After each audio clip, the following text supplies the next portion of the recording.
Փառք Տիրոջը։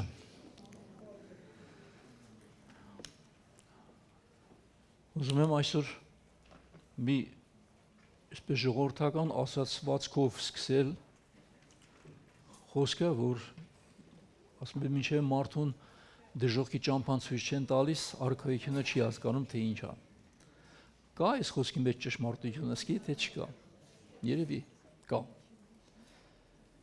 Մինչև մարդուն չի գցում հիվանդության մահիճ, չի հասկանում, թե առողջությունը ինչ լավ բան է։ Մարդիկ շռայլում են,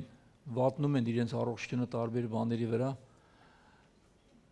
հետո սկսում են վատ շնչել, պարզվում է, որ թոքերը վնասված է։ Հետո նոր հասկանում են, ինչքան լավ բան էր ազատ շնչելը, բնջ է իր ծխում, ինչ է իր փչացնում քո առողջությունը։ Մինչև մարդը չի հասնում դիալեզի, չի հասկանում ինչ լավ բան էր առողջ երիկամներ ունենալը։ Ճիշտ եմ ասում ես, թե չէ։ Մինչև մարդը չի ընկնում բանտ, չի հասկանում, թե ինչ լավ բան էր ազատությունը։ Դա գնացեք բանտարկյալների հետ խոսեք, ամենալավ բանը, որ փափագում սպասում են, դա ազատությունն է։ Մի օր առաջ դուրս գալ։ Երբ մարդը հասնում է միայնության, նոր հասկանում է ինչ լավ բան էր շատ հարազատներ ունենալը։ Քանի պապան, մաման իրանց կողքին են, չեն զգում դրանց կարևորությունը, բայց երբ որ կորցնում են, հետո ասում են, ախ, պապա ջան, ախ, մամա ջան, ինչ լավ էր, որ դուք կայիք։ Նոր հասկանում ես նրանց արժեքը։ Երբ որ մարդը հայտնվում է դժոխքում, նոր հասկանում է, թե ինչ կարևոր բան էր փրկագնությունը, որը ես արհամարեցի։ Եթե հիմա մենք գնանք մրգաշատի գերեզմանոց, ես չգիտեմ, տոկոսով կարող եմ մի քիչ սխալ ասեմ, երևի 99%-ը հիմա այնտեղ են հանդերձյալում, հասկանում են, թե ինչ մեծ պարգև էր տվել Աստված մրգաշատի Բեթել եկեղեցին, ու մենք որքան ամփույթ գտնվեցինք։ Երանի թե դա հնարավոր լիներ վերականգնել, հետ վերադառնալ, մենք նոր կյանք կապրեինք։ Այսօրվա պատգամս մի քիչ տարօրինակ է, կարող է դուր չկա շատ-շատերին, բայց խնդիր չէ, չեմ քարոզում դուր գալու համար, այլ ճշմարտություններ կան, որ պետք է բացահայտել, որովհետև դա կարևոր է այսօր զգուշացնելու համար, ոչ թե վախեցնելու։ Դժոխքի մասին է։ Դժոխքն իրական է։ Ով գիտի, որ դժոխքն իրական է, դա հեքիաթ չէ, ասված։ Հիմա ճիշտ է, հաճելի չէ խոսել այս թեմայով, եւ հազարից մի եկեղեցում կարող է չհանդիպեք մեկը, որ կանգնի մի ամբողջ պատգամ տա դժոխքի մասին, ասեն երկնքի մասին խոսի։ Այո, մենք մարդկանց երկնքի մասին ենք խոսում, որ դժոխք չգնան։ Եվ ասում ենք, եթե ուզում ես դժոխք չգնալ, արի երկինք։ Սա մեր ավետարանի հիմքն է, որ մենք պետք է մարդկանց ասենք։ Որովհետև դժոխքը անկախ մեր ուզենալուց կամ չուզենալուց գոյություն ունի։ Ուզում ես ուզի, ուզում ես մի ուզի, ուզում ես ասա հավատում եմ, չեմ հավատում, ուզում ես լավ ասա, ուզում ես վատ ասա, այն գոյություն ունի։ Եվ վտանգի մասին իմանալը եւ պատրաստվել դրան կամ զգուշանալը ավելի ճիշտ է, քան քեզ դնես չիմացողի տեղ, մտածելով, որ եթե ես չխոսեմ այդ մասին, ուրեմն այն գոյություն չունի։ Վտանգի մասին չխոսելը քեզ վտանգից չի ազատի։ Ով գիտի, որ ավելի լավ է պատրաստվել։ Ուրեմն մի պարավ կին է լինում իր աղջկա հետ, ապրում են, դեմը արդեն աշունա պետք է գա ծմերը, պարավն ասում է, ես պարավ կնիկ եմ կմեռնեմ, ինչի սա պետք ցախը։ Աղջիկն էլ ասում է, ես էլ կամուսնանամ կգնամ, իմ ինչին է պետք ցախը։ Կարեսա ծմեր, ոչ պարավն է մեռնում, ոչ էլ աղջիկն է ամուսնանում։ Երկուսն էլ նստում սկսում են վրվրալ։ Ինչու՞, որովհետև պետք էր պատրաստվել, որին դուք անպատրաստ գտնվեցիք։ Գիտեք, բոլոր ծառայությունների մեջ ամենամեծ ծառայությունը, որը կա, դա առաքելական ծառայությունն է։ Առաքելական պաշտոնը բարձր է բոլոր պաշտոններից։ Հուդան Քրիստոսի առաքյալն էր, Քրիստոսից կանչված, բայց հանկարծ այդ մարդը կորցրեց այն, ինչ միլիոնները կերազեին ունենալ, Քրիստոսի կողքին լինել տարիներով, Քրիստոսի ձեռքի օրհնած հացը ուտել տարիներով, նրա բերանից դուրս եկած կենաց խոսքերը լսել տարիներով, մասնակից լինել բժշկությունների, հրաշագործությունների լավագույն ծառայություններին, ավետարանի պատգամը տալ հрьяաներին, ամբողջ աշխարհին ու հանկարծ այս ամենը կորցնես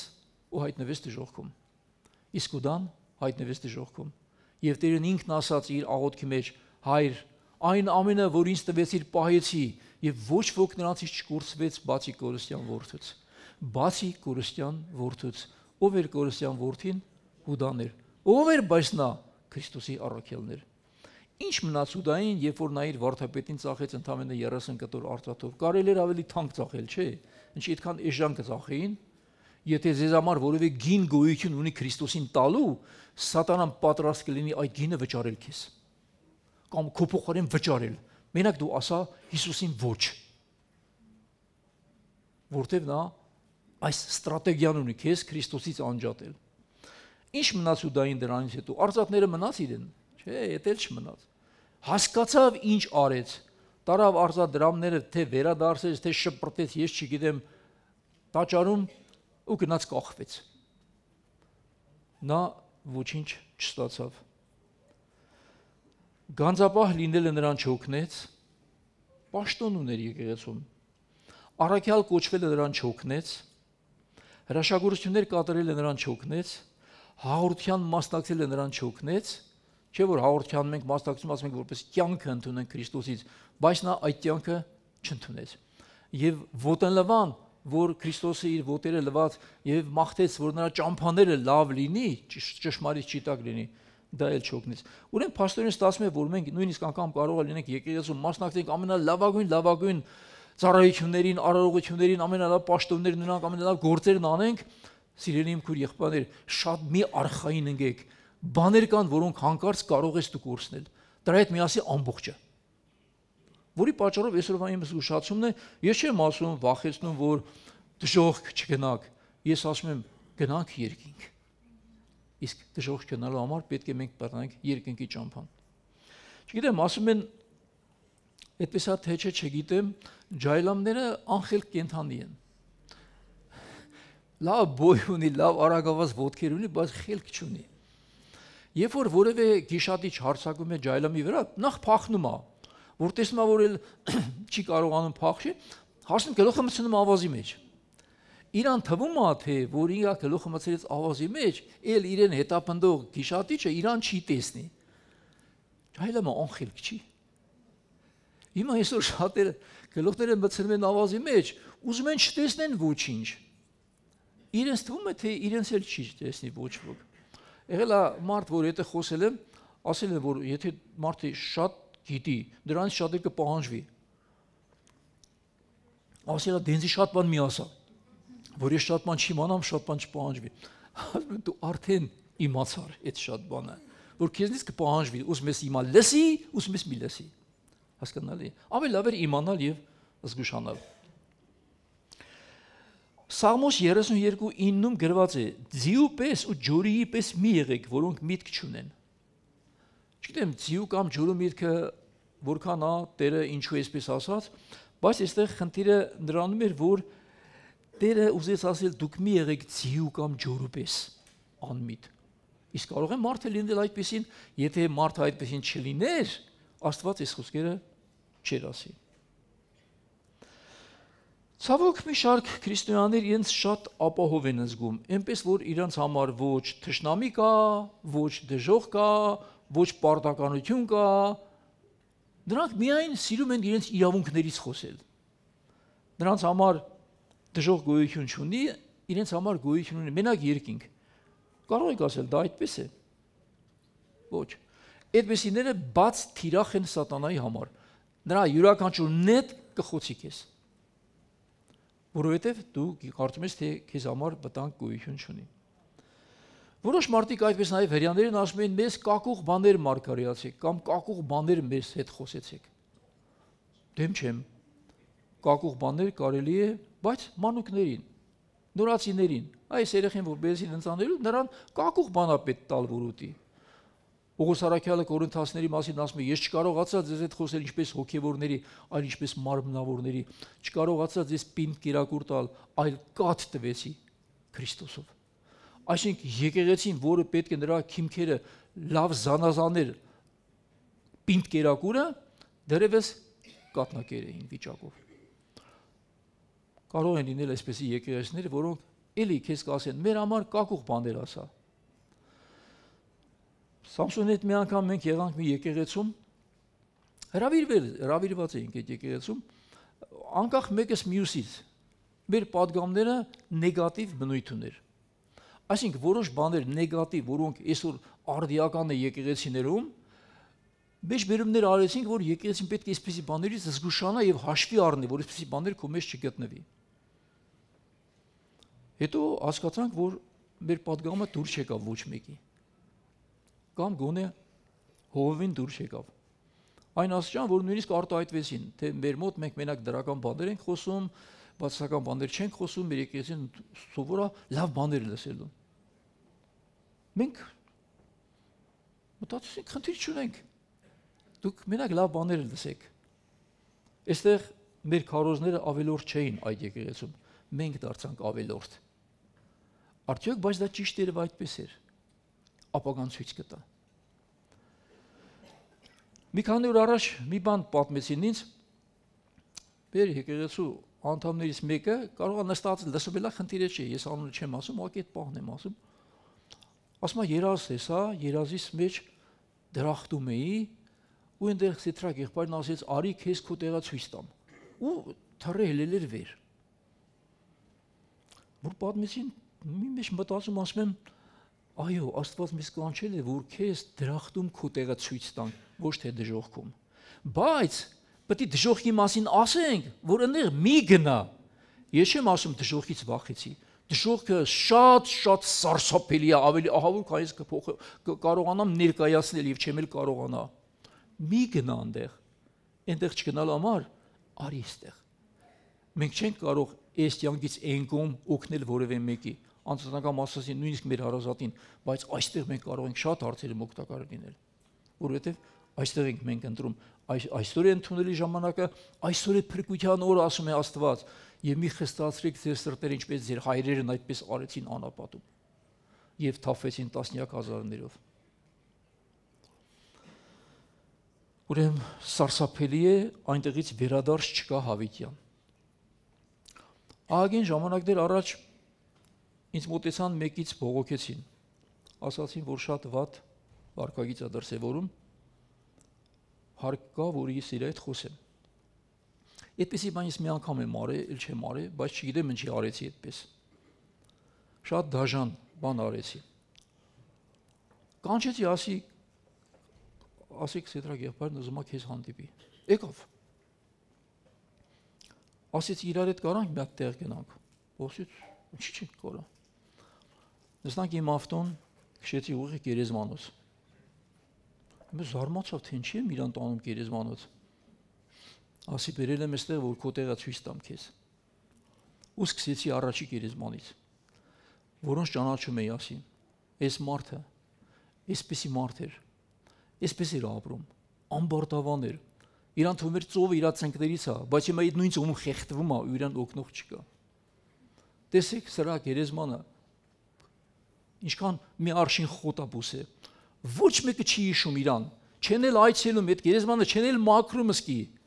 բայց իրան թվում էր, թե իրանք անմահ են։ Հիմա այլևս գոյություն չունի այստեղը։ Այդպես ման տվեցի, ասի, էսի հարբեցող էր, էսի անպետք մարդ էր, էսի լավ մարդ էր, էսի մի խոսքով ինչ որ կար պատացրի, բերեցի, հասա մինչև վերջը։ Սուս լսում էր։ Ասեցի իմ քարոզը վերջացավ։ Գնացինք տուն։ Գիտեք ինչ ասեց։ Ասեց Սեդրակ աղբեր, ամեն ինչ կթողեմ ու վաղվանից կգամ եկեղեցի։ Ու եկավ։ Թողեց, եկավ, զգաստացավ ու ամեն օր ամեն հավաքին պարտաճանաչ նստածա։ Արժեր զգուշացնել մարդուն, թե ոչ։ Դաժան բան է, մարդին տանես, ասես փոս, էս քո փոսն է։ Բայց քո փոսը կլինի, եթե դու խելքի չգաս։ Փառք Տիրոջը, որ այստեղ նստածները բոլորդ խելքի եք եկել։ Ես էլ ձեր հետ միասին։ Բայց մենք չենք դադարում թշնամի ունենալուց եւ նրա նպատակը քեզ հանել Քրիստոսի միջից, որ հանեց, արդեն այն որ ասում են բուրթդ բարի է։ Արդեն նա քեզ կողոշոտի։ Ուրեմն հիմա ասեք, ճիշտ էր զգուշացնելը, թե ոչ։ Ճիշտ էր։ Բայց կոպիտ ձևով ստացվեց։ Հիմա պատկերացրեք դուք գնում եք մի ճանապարհով, քեզ անծանոթ ճանապարհ է։ Այդտեղ որսորները փոս էին փորել ինչ-որ կենթանիներ որսելու համար, ծածկել էին, դու չես տեսել։ Եկար ունգար այդ փոսի մեջը։ Անգել էս փոսը շատ խորն է, ինքնուրույն դուրս գալ չես կարողանում, որևէ մեկը չկա, որ օգնի, ու այդ էլ այնպեսի մի ճանապարհ է, որ կարող է տարիներով այդտեղով ոչ մեկը չանցնի։ Դու առաջ երթին ինչ կմտածես։ Վերջ։ Ճիշտ է։ Դու կամ սովից կմեռնես, կամ ցրտից կմեռնես, կամ շոկից կմեռնես, չէ՞։ Որովհետև քեզ հանող չի լինի։ Կամ ծարավից կմեռնես։ Ու հանկարծ տեսնում ես հեռախոս ունես դու։ Ինչ լավ բան է հեռախոսի այդ ժամանակ։ Ուզում ես զանգես, մեկ էլ տեսնում ես, որ կապ չկա։ Կապ գոյություն չունի։ Քո հեռախոս ունենալը մի կոպեկ արժի։ Չէ։ Լավ, հեռախոս կա, բայց կապ չկա։ Կամ կապ կա, զարյատկա չկա։ Ուզում ես զանգես, զարյատկի նստելը։ Կարևոր բան է զարյատկա ունենալը։ Դու մեզ էլ պետք է ամեն օր ոնց եք հեռախոսները տնում զարյատկի։ Մենք ամեն օր պետք է այս գիրքը վերցնենք, նստենք զարյատկի։ Լավ, քաշես քո հոգու խորքը, ու հելու սկսի արդեն ապրել, գործել։ Մարդիկ այնքան ասողոսքի երես չեն տեսնում, որ զայրատկեն նստած է։ Ինչ ուզում ես ասա, հանգած հեռախոս ինքը չի հասկանում, նստած նայում աշկերիդ մեջ, բայց չի լսում, չի տեսնում ոչինչ։ Իսկ եթե զայրատկեն էլ կա, հեռախոսիդ մեջ փող չկա, ուզում ես զանգես, ասում դուք բավարար միջոցներ չունեք զանգելու համար։ Ես ասել եմ, մի հատ էլ ասել եմ, առիթն եմ օգտագործում ուղղակի։ Սիրելիներ, ձեր հեռախոսի մեջ փող գցեք։ Զանգում անջատում են։ Ասում եմ, բայց ինչ ես անջատում։ Իմը վիվասել է, իմն էլ յուքում է։ Վիվասելով գիտեք հնարավոր չի զանգել, հնարավոր է փող գցի մեջը, որտեղ ուզում ես Ամերիկա զանգի։ Մարդն ուզում է ապրի քո հաշվին։ Զանգի քո հաշվին։ Այ հեռախոս մի պահի։ Հասկանալի է։ Ամոթ, խնդրում եմ ձեզ, դուք եկեք, դուք Աստծո որդիներ եք, դա արժանապատվության հարց է։ Կարող է լինել 1000-ից մի անգամ մարդ ենք, էլի, կարող է պատահի հանկարծ այդպես է ստացվի։ Բայց մի անգամ, երկու անգամ, բայց երբ որ սիստեմատիկ է դարձել, ու շատերը այստեղ վիվասել են օգտագործում, որովհետև վիվասելի ներսում ծերի է իրար։ Բայց վիվասելից դուրս դու պետք է վճարես։ Եթե դու չես վճարում, Յուկոմի հեռախոսի տերը պետք է վճարի քո փոխարեն։ Նորմալ է դա համարում։ Հեռախոսները լիցքավորի կարող են, այդ փոսը պետք կգա։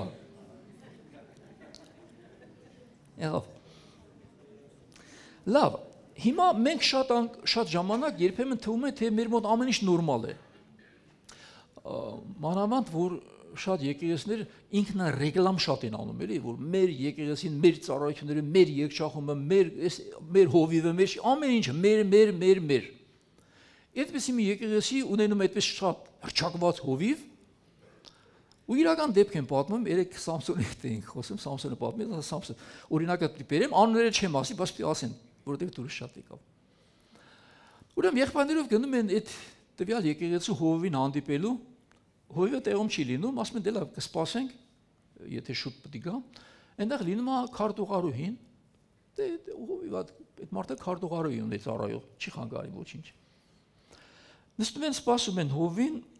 մեկ էլ գալիս ասում է հովիվը շուտով կգա, բայց ինչ կխմեիք, ինչ կկամենայիք, ինչ պատրաստեմ ձեր համար, դե առասարակ դու ինչ պետք է ասես, սուրճ կամ թեյ։ Ասում է եղբայրներից մեկն ասեց, ձեր հովիվը ինչ որ սիրում է, այդ դրանից էլ մեր համար բեր։ Ասես շատ հրաշալի, լավ կոնյակ ունենք, հիմա կբերեմ դեսեք։ Ուրեմն հովիվի սիրած բանը լավ կոնյակ դա որը ունեն, հովին կոնյակ են մատուցում են, ասում է, ասես շշմե, ապշելինք։ Ուրեմն ձեր հովիվի սիրած բանը էդ է։ Հիմա մեկը կարող ասի, բայց այդտեղ ինչ կա, հեչ բան չկա։ Դու հովիվ մարդ ես, այդ եկեղեցին քեզ է նայում, ինչ պետք է նայի քեզնից սովորի, ոչ մի բան։ Եթե ես ասեմ այդ եկեղեցին կամ այդ հովիվը խնդիր ունի, ասու այդ, կհամաձայնու եք ինչ այդ որ ունի, այո ունի։ Որքան էլ շատ լավ բացատրեն քարոզեն երկնքի մասին, այդ քարոզը չի օգնի քեզ։ Պետք է երկնքի թագավորությունը մեր ներսից սկսվի։ Երկնքի թագավորությունը դրսևանց տեսանելի կերպով չի գալիս ու չեն ասում այստեղ եկամ այնտեղ։ Երկնքի թագավորությունը ձեր մեջ է ու ձեր ներսին։ Իսկ Պողոս առաքյալը բացեց փակագծերն ասելով երկնքի թագավորությունը արդարություն է, խաղաղություն է եւ ուրախություն կամ ցնծություն Սուրբ Հոգիով։ Ո իր մեջ ունի երկնքի արքայությունը։ Դու կլինես նաեւ երկնքի արքայության մեջ։ Եթե դու ունես քո մեջ Աստծո արդարությունը, եթե քո մեջ ունես Աստծո խաղաղությունը եւ ունես Աստծո ուրախությունը, դու երկնքի արքայության մեջ ես եւ երկնքի արքայությունը քո մեջ։ Ուղղակի իրականում այնտեղ փոխադրվելը ժամանակի հարց է, ընդհանրապես։ Շատ լավ։ Ոմանք շատ կրտնած են նյութական բարիկների վրա եւ օրհնությունը համարում են մենակ նյութական բարիկները։ Եթե նյութական բարիկներ ունես, օրհնյալ ես, եթե չէ, դու աննիսյալ ես։ Խուսափեք այսպեսի բացատրություններից, դա երբեք այդպես չէ։ Նյութականն էլ կարող է լինել օրհնություն եւ բարիկ, բայց դա չի որակում քո անպայման լավ ոգևոր լինելը։ Եվ որոշ մարդկանց մոտ քավության մի նոր մեթոդ կա, որ կարևոր չէ մեղքի մեջ է դե մեղքի մեջ չէ, կարևոր է որ դու դրական դավանություն անես, որ քո մոտ ամեն ինչ լավ է։ Այսպես լինում է։ Քավության նոր մեթոդ դրական դավանություն։ Գիտեք չէ, դրական դավանություն, այսինքն ասա ամեն ինչ լավ է։ Մի ասա վատ, ասա շատ լավ է։ Է որ շատ լավ չի, ես ոնց ասեմ շատ լավ է։ Մի բան պատմեցին, ասում է խարիզմատիկ եկել, դե իրաց մոտ է դավանությունները շատ այդպես բարձր մակարդակի։ Ասում են մեռնում այդ մա դժոխք, այնտեղ ասում են դու հիմա դժոխքում ես, ասում ես չեմ դավանում որ դժոխքում եմ, ես չել դավանես, դու բազորը դու դժոխքում ես, չես դավանում որ դու դժոխքում ես, դու պարկած ես հիվանդության մահճում, չես դավանում որ հիվանդ ես, բայց ես տքում, հասկանալի է, որ հիվանդ ես արդեն հիվանդ ես, քո դավանությունը այստեղ որևէ դեր չի խաղում, այ ուրիշ բան է Քրիստոսի արյամբ, Քրիստոսի վերքերով բժշկության հավատը քո մեջ, որ վերականգնի քո վիճակը։ Տարիներ առաջ մրսել է էլի, մենք էլ ենք մարդ, կարող է մրսինք, թե չէ, հնարավոր չէ, մանավանդ ես շատ մրսկոտ եմ։ Մրսել էի, հիվանդ պարկած էի, հազարից մի անգամ ես չեմ պարկում, բայց զգացի, որ չեմ կարողանում։ Թե որտեղից իմացան եկան տեսակցության։ Օրոսի եկան տեսակցության, մեր եկեղեցու անդամներն ինչ անեմ, ելեմ նստեմ, չեմ կարողանում, պարկեմ, ամոթա, վերջ եկան։ Մտանու սկսեցին ինձ հանդիմանել մեկը իրանցից, վա, ես ինչ ամոթ պարկել ես դու ովի մայ, ասի գետիրը բասվի մտի մեջ նավի լավա քանթի հիմա ես պարկած չգիտեմ ինչ ասեմ ես մարդում, ես որ հիվանդանում եմ, չայ եմ խմում, չգիտեմ մասրով, ես իմ ինչո, դե ասում եմ, էդ էլա տեղ էլի, եթե տեղն եկած, դու ասպես տեղ չեմ օգտագործում, մանավանդ կողսել տեղոր այ կար դրած, գնաց, ես շատ երանի չգային, որ եկան ավելի վատ զգաց իրանց գալուց, քան թե այդ հիվանդություններ, որին տանջում էր։ Մի երկու օր հետո հելա ոտի եկա եկեղեցի։ Մի երկու շաբաթ այդ անձնավորությունը չերևաց, քույրիկ էր։ Հետո եկավ, այստեղ չէինք հավաքում այն ժամանակ շուտվա պատմությունն է։ Հենց մտավ ներս, եկավ ինձ գրկեց, ասեց կներես ինձ, քեզ դատեցի, գնացի տուն, դատվեցի։ Ես երկու շաբաթը անգորուս դուրս չեմ եկել։ Հիմա հասկանում եք, հա դավանի, որ դավանում ես, մեջն ինչ կա։ Դավանությունները պետք է հիմք ունենան, արմատ ունենան։ Ոչ թե օդի մեջ ինչ-որ մի լավ բան քեզ կենաց ոչի, քեզ մի հատ կենաց բաժակաճառել ելնի քեզ չի օգնի, որովհետև դրանք պետք է իրական հիմք ունենան։ Ուրեմն ոմանք մոռանում են, որ այդ դավանությունը քիչ է։ Հիմա ասեմ միտեղ, որտեղ կապացուցեն, որ քիչ է։ Տիտոս առաջ գլուխ 15-16 խոսքեր։ Ամեն բան սուրբ է սուրբերի համար, բայց պիղծերի եւ անհավատների համար ոչ մի բան սուրբ չէ։ Նրանց միտքն ու խիղճը պղծված է։ Նորից կարդամ այս մասը։ Սա չի վերաբերվում անհավատին, սա ասում է հավատացյալին։ Ամեն բան սուրբ է սուրբերի համար, բայց պիղծերի եւ անհավատների համար ոչ մի բան սուրբ չէ։ Նրանց միտքն ու խիղճը պղծված է։ Դավանում են կամ խոստովանում են, թե գիտեն ասուն, բայց իրենց գործերով ուրացել են նրան, պիղծ են եւ անհնազանդ ու ամեն բարի գործի համար անպետք։ Որ դու դավանում ես, գիտեմ ասուն, դավանում ես դրական դավանություններ, բայց Աստծո քեզ ասում է պիղծ ու ամեն բարի բանի համար անպետք, անօգտակար, որի միտքն ու խշմտանքը բացված է։ Ու մեր պետք է հետավանությունը։ Այսինքն այն ինչ որ դուրս է գալիս մեր շուրջից, մեր կյանքը պետք է համապատասխանի հենց դրան, ինչի մեջ մենք ապրում ենք։ Կարող է մի քիչ ցածր մակարդակ լինի, մեր հասակը փոքր լինի հոգևոր, բայց աճում ենք դրա մեջ մինչև Քրիստոսի կատարելություն։ Եվ երբեք չենք արդարացնում մեր սխալները, որոնցից մենք պետք է քայլ առ քայլ առաջ անցնենք։ Անսխալ մարդ չկա, բայց պետք է սխալները ուղղել։ Ուրեմն ես մի պատմություն կարդացի, որտեղ մի հրեշտակ երևում է մեկին, այս մարդը ասում է ուզում եմ դրախտն ու դժոխքը տեսնեմ, էլի, այդ հրեշտակին, ասում է լավ, կտանեմ։ Դեսի առակա, այս իրական բան չէ, այս հնարած պատմությունն է, ուղղակի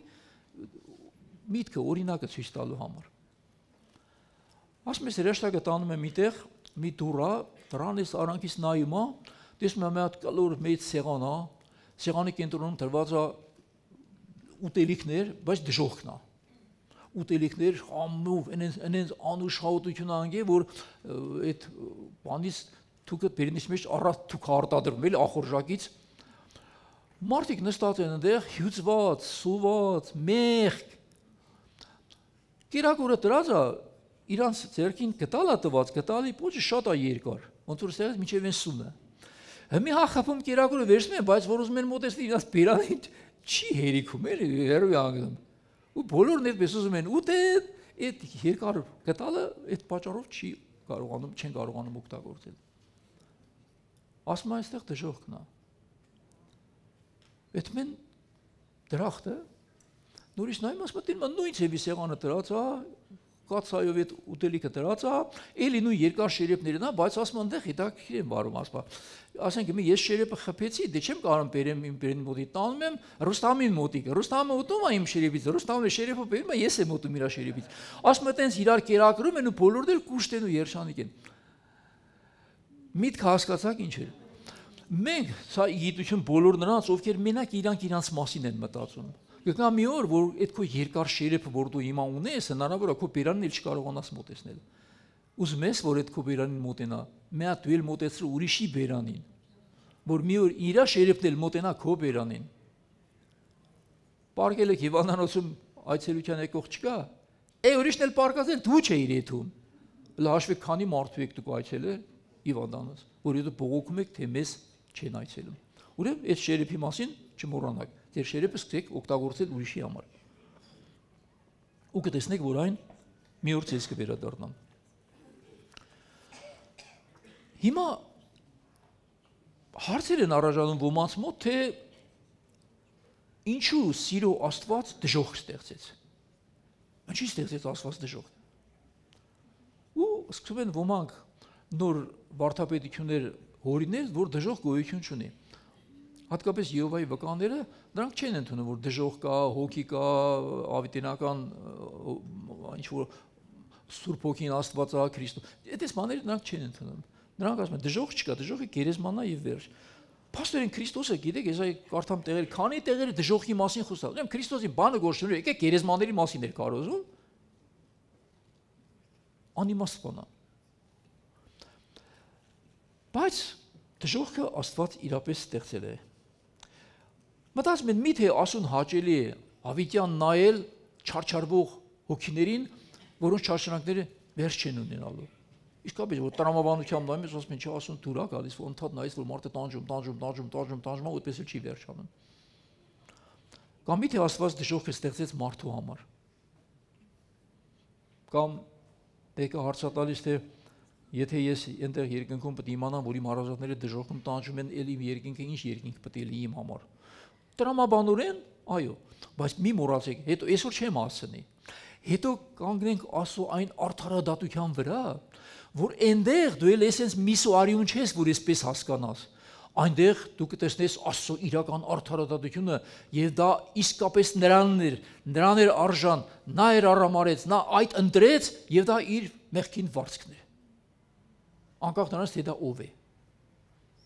Այդ օրը դու ուրիշ կերպ ես մտածելու, Աստծո պես ես մտածելու։ Այսօր մենք մարդ ենք, սկսում ենք մեր մարդկային ձևերով մտածել եւ սատանան դրանում սկսում է օգնել։ Մեկ ուրիշ տեսանկյունով ասեմ, լավ, բայց դու ով ես, որ ասուն դեմ կենաս կամ ասուն դատես։ Պողոս Արաքյանը ասում է ով ես դու, որ ասում դատես։ Ինչի Աստված այսպես ստեղծեց, ինչի Աստված այնպես ստեղծեց։ Կամ միթե դու Աստծուց ավելի զորավոր ես։ Կասի մեկը որ մտածի Աստծուց զորավոր մեկը։ Կարող է դու Աստծուց ավելի խելացի ես, որ ասում բան կարողանաս սովորեցնել կամ հուշել։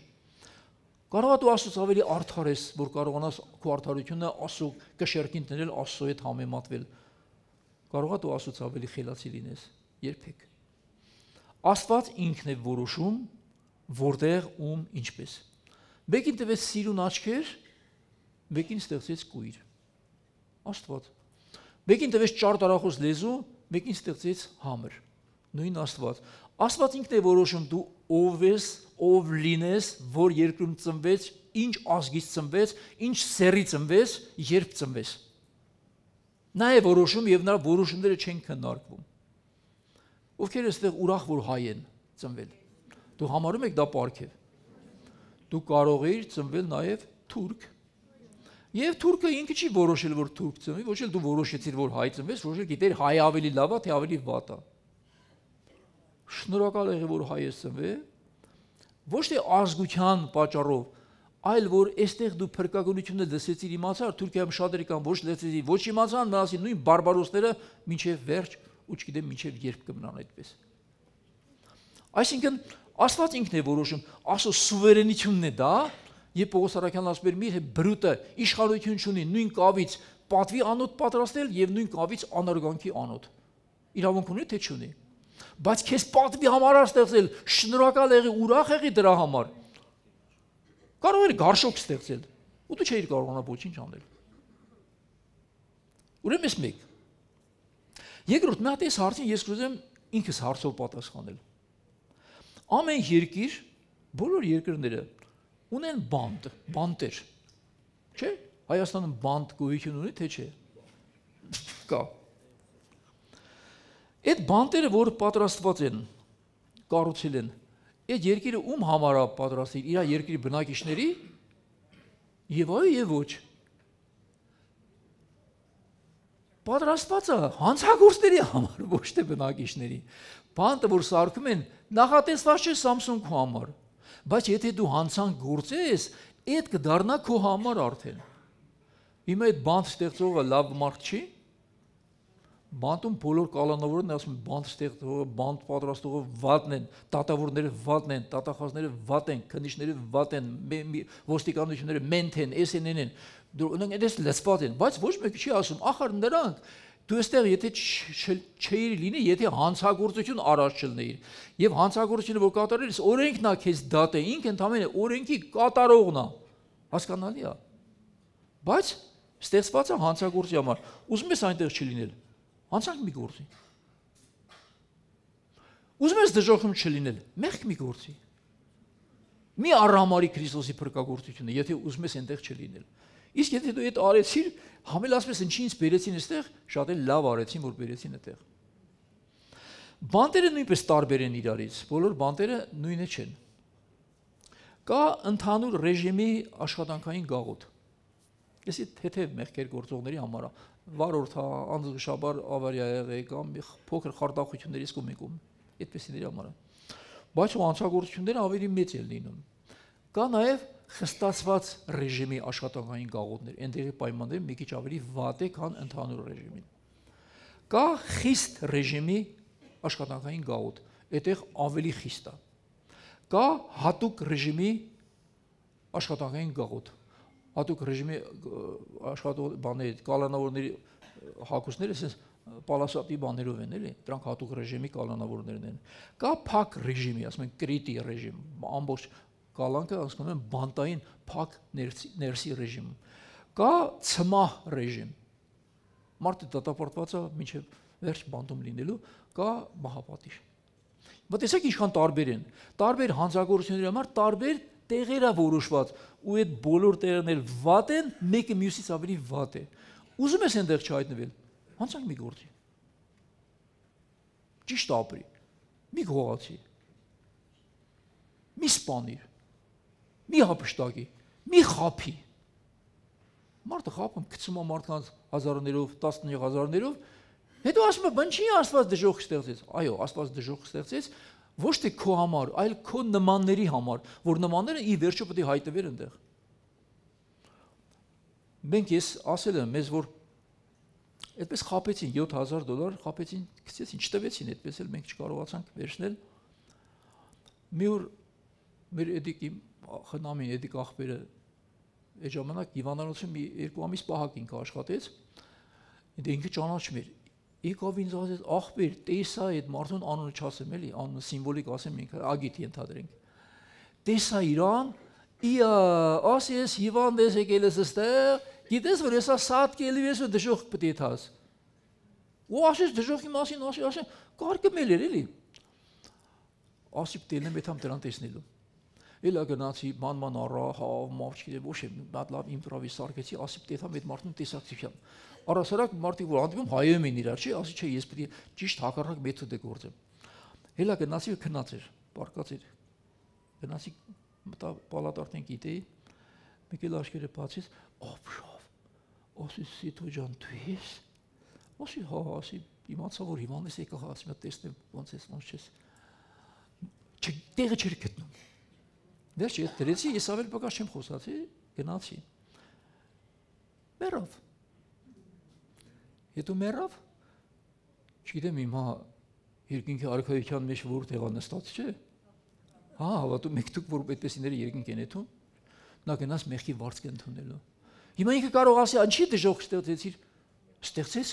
քո վիճակի մարդկանց համար, որ դու մեկին խապիր, երկրորդին խապիր, երրորդին խապիր, չորրորդին խապեցիր, հինգերորդին խապեցիր, քո սերունդը դառնում անիցիալ, որից դու տեղյակ չես։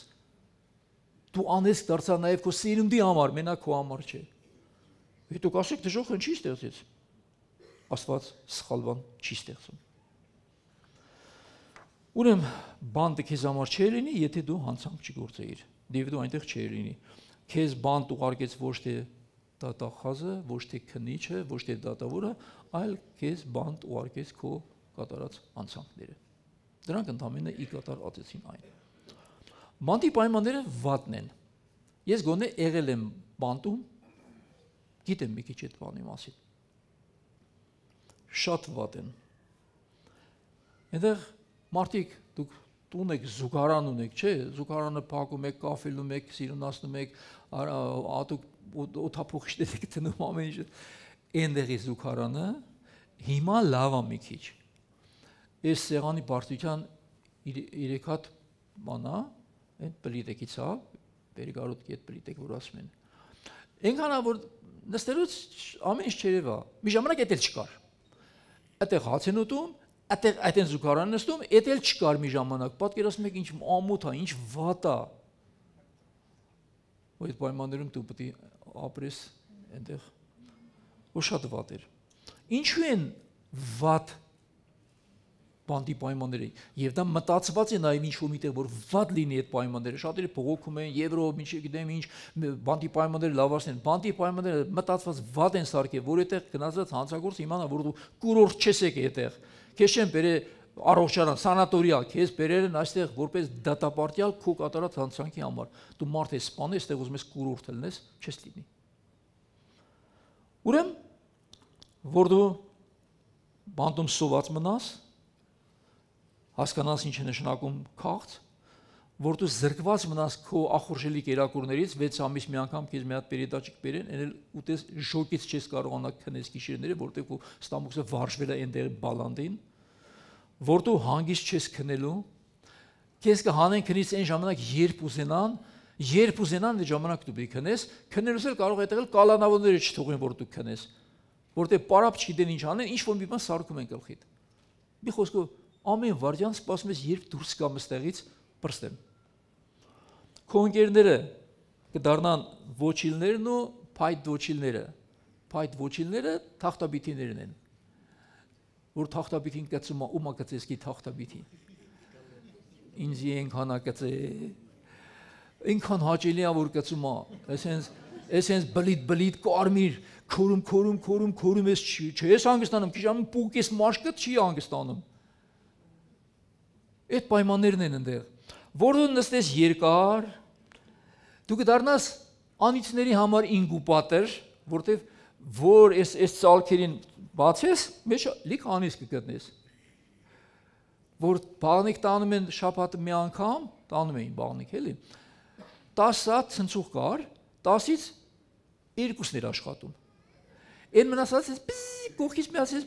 տարբեր ուղղությամբ ինչ-որ ջրեր էր բանանում։ Համ պետք է ներքնաշորեր լվանաս։ Մի հատ օճառ էր հասնում քեզ, այն 10 ռուբլիով պետք է առնեիր, այն ժամանակ 10 ռուբլին ոնց որ մի շատ եմ քանի դոլար։ Բաժանվում էր 15-ից 20 մասի, որտեղ այդքան էին թիվը այդ կամերում։ Այդ դրանով պետք է համ լողանաս, համ ներքնաշոր, էսի լապատկրասիկ էսի որ կսեմ, ձերից կորի, չես կարող բռնես որ գոնե փրփուր տա։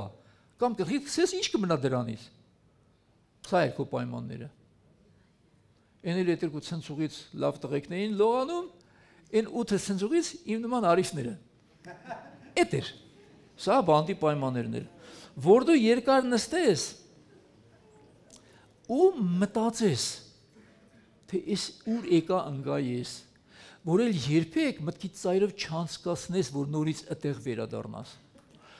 Ես ասեմ փառք Տիրոջը բանտի համար, բանտը շատ լավ է դժոխքի ամեմատ, բանտից դուրս գալու հույս կա մի օր, վերջապես կգա,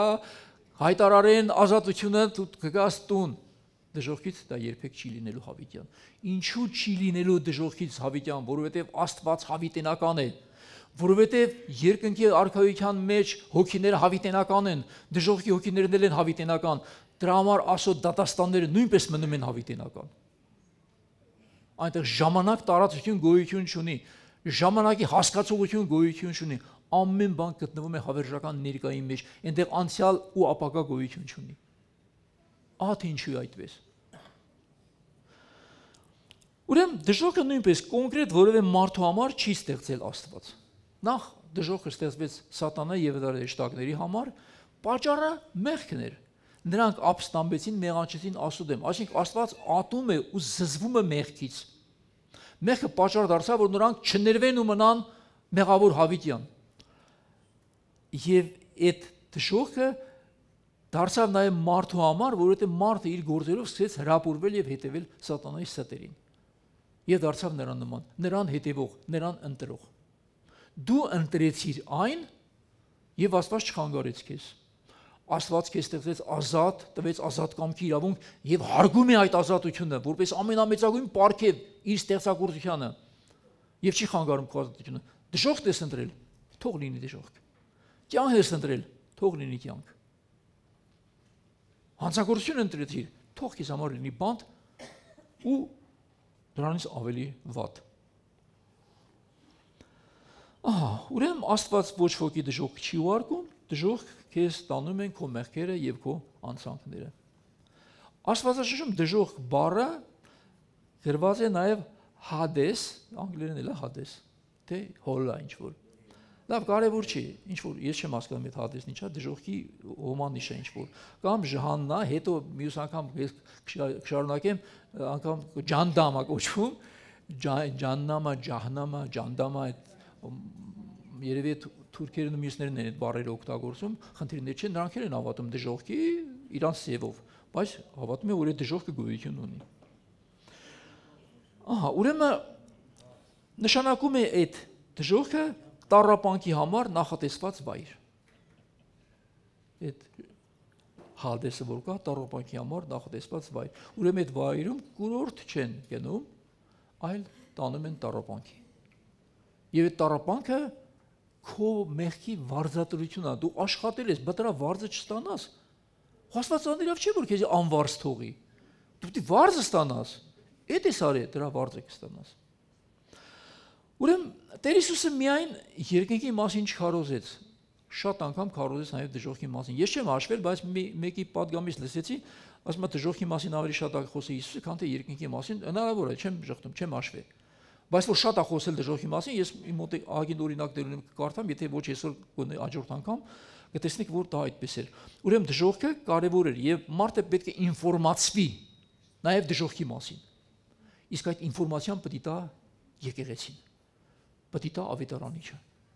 Մենք որ քարոզում ենք մարդկանց, ասում ենք, չէ, երկնքի թագավորություն, անտա երկինք, լավ բան է երկինքը, այո, հրաշալի է, ճիշտ եք քարոզում, բայց նաև ասեք, որ այդ երկինք գնալու համար հարկավոր է դժոխքից խուսափել։ Դժոխքից խուսափելու համար հարկավոր է փափագել երկինք գնալու։ Իսկ այդ երկինքի ճանապարհը ճշմարտությունն է եւ կյանքը Հիսուս Քրիստոսն է։ Այդ ուղին նա է, որ քեզ կտանի եւ քո մեղքերի ցանցանքներից ձերբազատվելը, որովհետեւ մեղքի վարձքը մահ էր ու նորից է մնում մահ,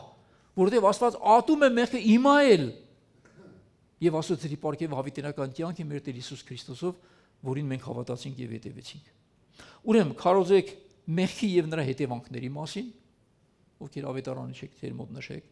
Դու պետք է քարոզես Քրիստոսի փրկagorցության մասին եւ նրա հրաշափառ հարության մասին, սա ավետարանի հիմքն է քարոզների։ Պետք է քարոզես նաեւ երկնքի ու դժոխքի իրական լինելու մասին։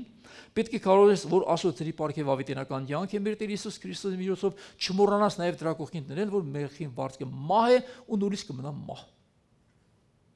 Որ քո քարոզած ավետարանը դառնա լիարժեք։ Եվ մենք սպասում ենք Հիսուս Քրիստոսի երկրորդ գալստյանը, որ նա երբ որ վերադարձավ, այսպես դահոլ զուռնով չի վերադառնում։ Նա պետք է վերադառնա այս աշխարհը դատելու, այս աշխարհը զարնելու անեծքով։ Երբ որ նա վերադառնա, գրածով երկրագունդը պետք է հալվի, մագաղատի պես պետք է գալարվի, տարերք հերով կիսված պիտի հալվեն ու ամբողջ երկրագունդների գործերը պիտի բերի դատաստանը։ Այսպես է գալու Քրիստոսը, այդքան լավ ցեվով է գալու, որ մարդիկ այսօր այս արխային ասում են թող գա, եկուր Տեր, բայց դու պատրաստ ես, որ Հիսուսը գա այսօր։ Պետք է սրա մասին մտածել։ Եվ Տերը չասաց, որ քանի որ ես եկա արյուն թափեցի ձեր համար, դուք ազատ եք արդեն։ Մեղքը այլևս մեղք չէ, այդպեսի բան չկա ավետարանում եւ ոչ միտեղ մեղքը մնաց նույն մեղքը, ուղղակի Աստված քեզ ճանապարհ բացեց դուրս գալու այդ վիճակից։ Դրա համար վերստին ծնունդ տվեց, որովհետեւ մենք դառնանք Աստծո ընտանիքի անդամ, նոր ստեղծագործություն, Քրիստոսի մեջ աճելով, նոր կյանքի համար պատրաստվենք, նոր որակավորումներով, նոր մարդ դարձած, Քրիստոսի նման դարձած։ Սա ընթացք է, որ մենք պետք է սովորեցնենք եւ սովորենք։ Հիմա խոսելուց առաջ մտածիր, ես պետք է միտեղ ասեմ, մի տեսագրություն գնայենք ու այսօր այդքանով կվերջացնեմ։ Տեսեք Մատթեոս ավետարան 5:22, ինչ ասաց Տերը։ Բայց ես ձեզ ասում եմ, ով որ իր եղբորը պարապ տեղը սրտողի կամ զուր տեղը բարկանա իր եղբոր վրա,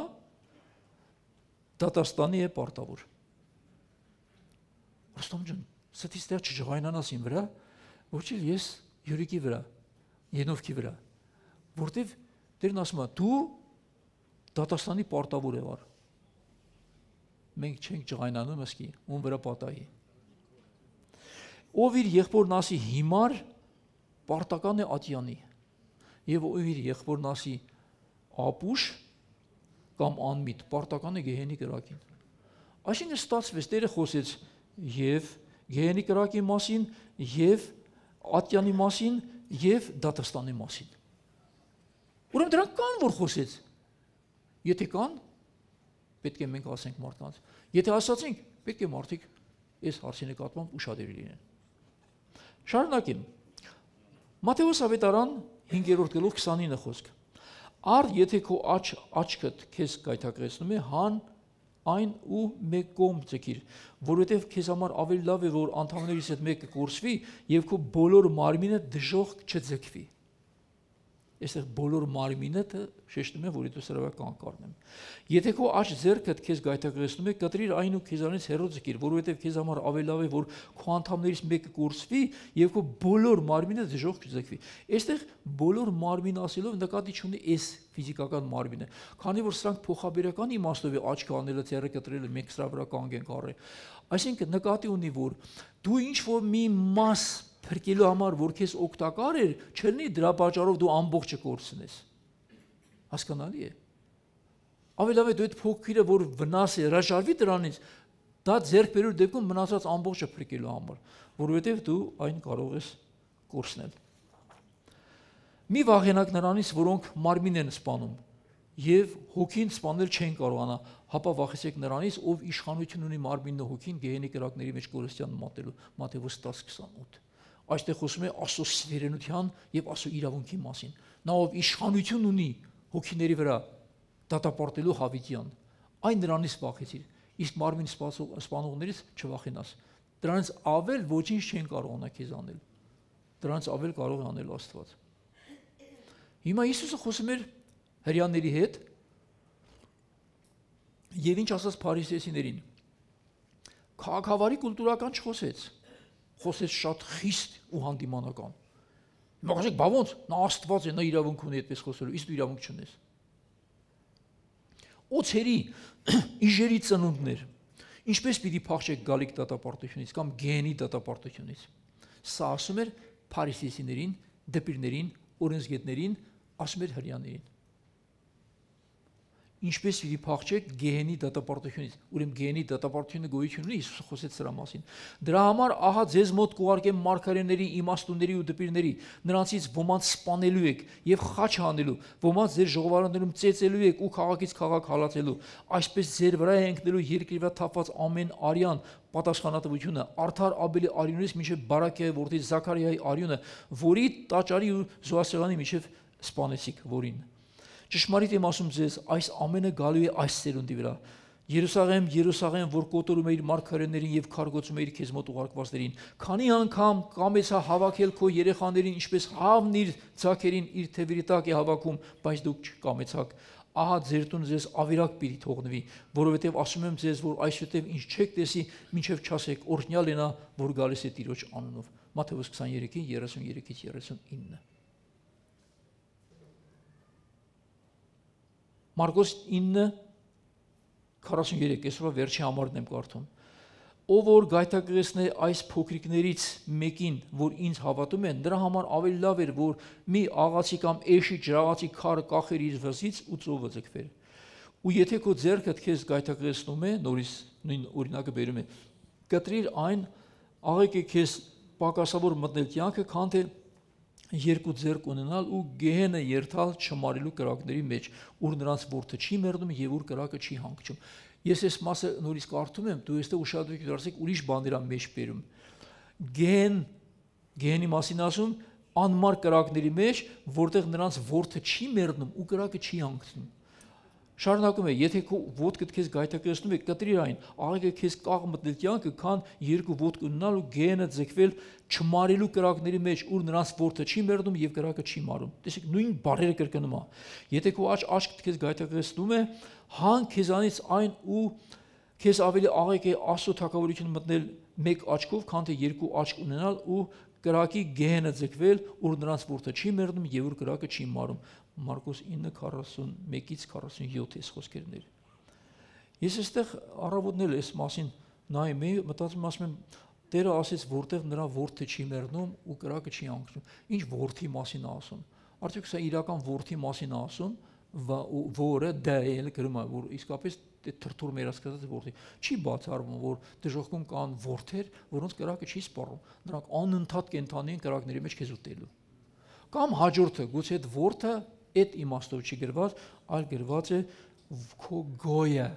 որտեղ քո գոյը չի վերջանում եւ որ կրակները չեն հանգչում եւ քո տանջանքների ծուխը պիտի բարձրանա Հավիտյանը Սավիտենից։ Որ տարբերակներ վերցնեք, ցանկալի չէ։